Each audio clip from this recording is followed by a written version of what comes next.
Derek was always a great supporter of football teams, and in fact he played briefly for Shrewsbury Town. And of course he loved Hereford United and had a huge association with them over a very long period of time, particularly when Len Weston of the cider factory, when Len was the chairman there. And Len and Derek Evans, of course, were great chums.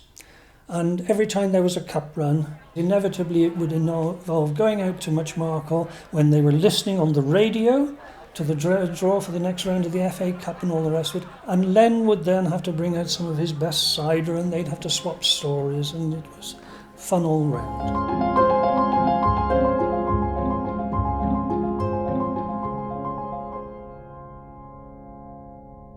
It's a cracking photo. Yeah. Cracking photo piece, right? And then here, look at the different emotions on there, like, you know, and full squad there, not as you say, wasn't it? Full squad. That was it. Yeah. full squad. Who are these two old fellas? Yeah. Yeah, they just taking it in there, I think, aren't they? That's Just sinking in. That's taking it in. I'm Colin Addison. My football clubs were York City, Nottingham Forest, Arsenal, Sheffield United, and then I came to Hereford United as player manager. I'm Ron Radford and came to Hereford from Newport County. That were in 1971. And Hereford were a really well-known non-league team. And they had the crowd. And if you played in the Southern League, Hereford was one of the games that you would look forward to because of the atmosphere.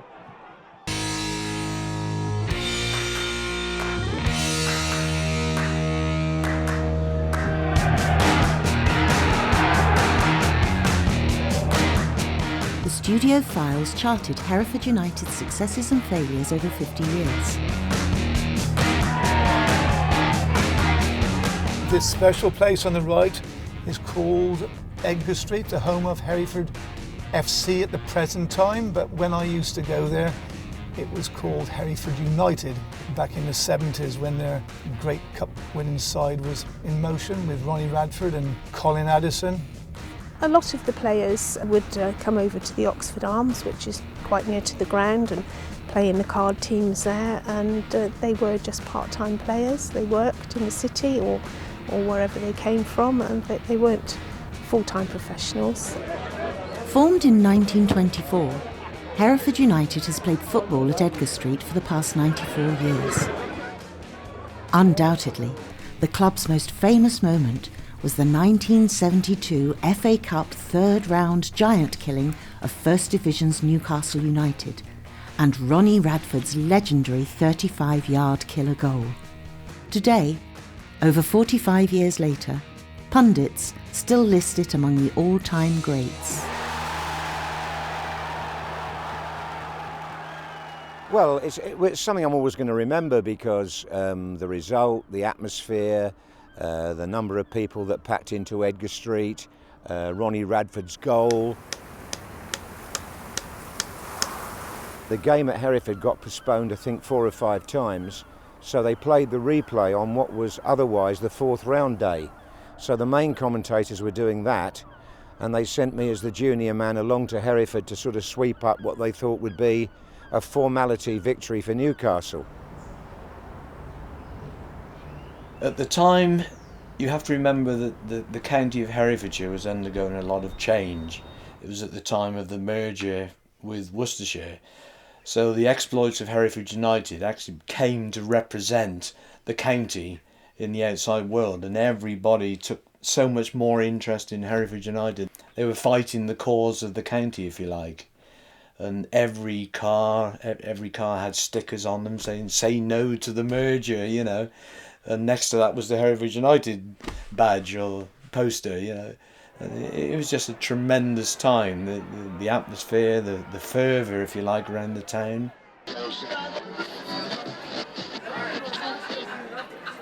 We got through to the 3rd round, and in the draw, we drew Newcastle United away at St James's Park. Drew 2-2, and then Newcastle had to come here to head to Edgar Street to Hereford. Here we are, we've got them back at Edgar Street, the famous Edgar Street pitch, you know, the slope, you know, how are these going to cope on our slope? Hereford just came alive, and the city and the interest, and it was electric. It was wonderful. Everybody wanted a ticket. I never watched football on the television, but I got carried away in 1972 with the cup fever that was involving the whole city, I think, the whole county. We were all football mad, football crazy. And together with a friend at work, we decided we've got to see this match come hell or high water. So we took time off work and queued up for tickets. And the queue was very, very long, right down Edgar Street. Colin's team talk that day, well, Malcolm MacDonald had said that in a paper interview that he says, I think I might score the most goals that's ever been scored in a cup game. It were building the hype up, I think, and he said, I'm going to score 10. And so Colin got this article out of the paper and he put it on the wall, and he said, there's the motivation, guys, you know, and that was it. I remember we walked from the Green Dragon to the ground. And the crowd would see him come and sign autographs, the people in the black and white scarves. And as we were getting nearer and nearer to the ground, you could hear the crowd, and they were already singing, and that was absolutely amazing. There was a lot of chanting, Hereford, Hereford, and I don't know whether I'm allowed to say something politically incorrect, but I shouted together with everybody, McDonald's a fairy, McDonald's a fairy. And I did so much shouting and screaming that I had a sore throat for several days after. That will teach me to say unkind things about Malcolm MacDonald. The ground was full, I think, but maybe an hour before the game. People just wanted to get in. People on the roofs, people up the trees, every single space was full. I'm Helen, and on the day I was standing just over there, right at the front, and I was 21. My family were all, say, with my Aunt Ella, who was very involved. My dad was the season ticket holder, my brother was a regular spectator, so it just seemed natural to come along and join in. And it was a mixed crowd, it wasn't just male, all ages. Great, so coming forward literally to me, don't look at the lens, just come sort of forward and over, just really triumphant. Yeah. It's completely electric, everybody was buzzing. From where we used to congregate in the players' entrance, we getting these big cheers, and you thought, what's going on now? And then there's Swede worship. The ritual behind that is being a Hereford country team. We had to worship something besides the ball because he cut up a pitch, and through tradition of many, many years, it's always been done, and still gets done occasionally now. And hopefully it charms the goal for us to score again. Fantastic. On the day, being a ball boy, the pitch was absolutely a quagmire, so we weren't allowed on there beforehand. So what we did then was lead the teams out as far as we could, and then let the teams do their warm-up and toss of the coin, and away to go. You know, it was a classic, you would call it, because there was incident, and it's the minnows taking on the giants. What's going to happen? Can Hereford beat them?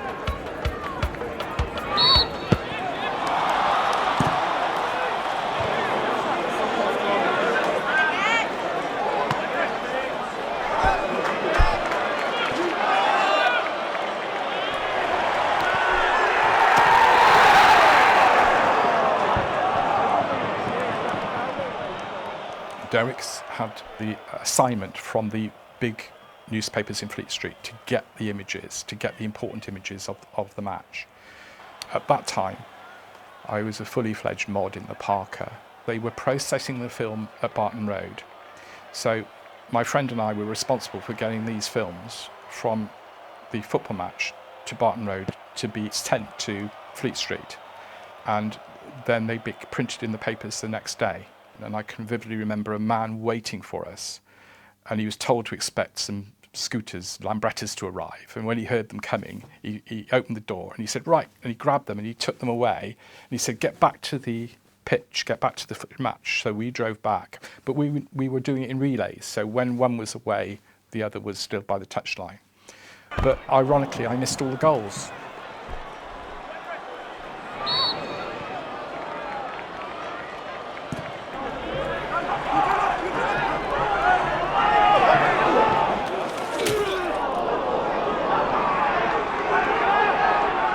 The match started off, unfortunately it started off badly for Roger Griffiths, because in the very first 2 minutes, Newcastle were in our goal mouth, and a loose ball, and Malcolm MacDonald, Fred Potter and Griff all met at the same time. Griff went over the top, and Roger Griffiths being Roger Griffiths, he was possibly one of the fittest guys in the club. He just shook it off, and you could see, if you look at the footage when he does get up, how badly he's limping. But he played for 82 minutes like that. And that is the epitome, really, of what the team were. They give their all. He was a great little player, Roger, and had played with a fractured leg and had to come off at the end of 90 minutes. But the point being, just prior to the end, of course, Malcolm MacDonald gets a goal, a great goal, super header. I can still see it now, a wonderful cross, gets up at the far post and heads in a super goal. And so we got to come from behind, and we did. I just turned round and I brought it round this way. Yeah. Then I saw Brian, I started my run from here. Yeah. Just right of centre. Yeah, right of centre. And I started running from here, and I'd just got probably 6 or 7 strides that way. Yeah. And it come back off Brian's shin, of course. And I just hit it, and I knew as soon as I hit Left it. your foot. We all did. It were going in, and I'd already started my run. Yes, yeah. I just knew that it just were going in. Everybody knew that, didn't it? Your contact was brilliant. It was a muddy day that day, but his contact couldn't have hit it any sweeter, any harder, any truer. Bang.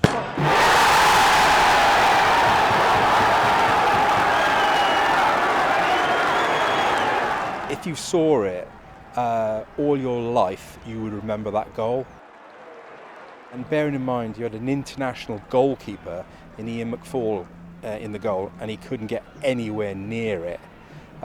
It was just amazing. And the goalie, by the time it got to there, he was only about here, and he's horizontal like that, and it's a wonderful goalkeeping picture of it. But he's absolutely nowhere. He said later on, he hoped that one day he'll get far enough across to knock it wide. But that's Ian McFall for you, yeah. But I just remember this massive explosion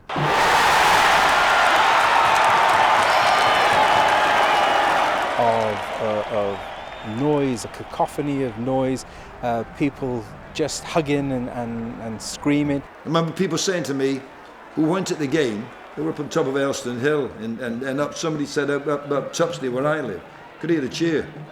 And then everybody just seemed to run on the pitch, and I thought, that seems like a good idea. But I had, like Cuban boots or something at the time, and I remember the mud was sort of, it was quite difficult to walk and run in it, but I was on the pitch and just dancing up and down and jumping about. But that got us to 1-1, and then extra time. Ricky, bless him. Worst thing you can have in football is being substitute, on a big day like this. And he'd been substitute through all the cup games.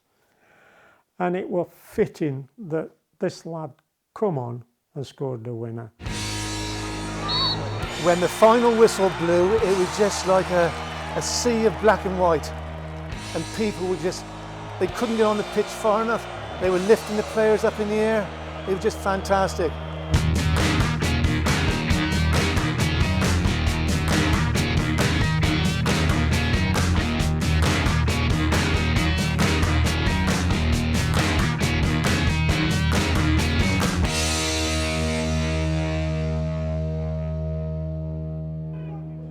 Unfortunately, in the fourth round, after a goalless draw at Edgar Street, West Ham got the better of Hereford United and they lost 3-1 at Upton Park. Just that shoulder forward a little bit. However, talk of Radford's killer goal and that famous match goes on to this day. Even now when I talk about the game, the day, it just brings back goosebumps. The 72 match left a legacy in the city simply because it put the city on the map. Most people hadn't heard of Hereford before then. In a way, it got me a lot of kudos because at the end of that season I got given a permanent contract by BBC Television, whereas when I went to Hereford, I was only really on trial. I think it was the first time ever that a non-league club had held a first division team to a draw and then beaten them in a replay. And it was very much that one game that defined the future for Hereford. League clubs started sitting up and taking attention at last and thinking, well, perhaps there is a club here that should be given a chance in the Football League. Hereford United endured many highs and lows over the years before finally being liquidated in December 2014. However, today, a new Phoenix club, Hereford FC, has risen from the ashes.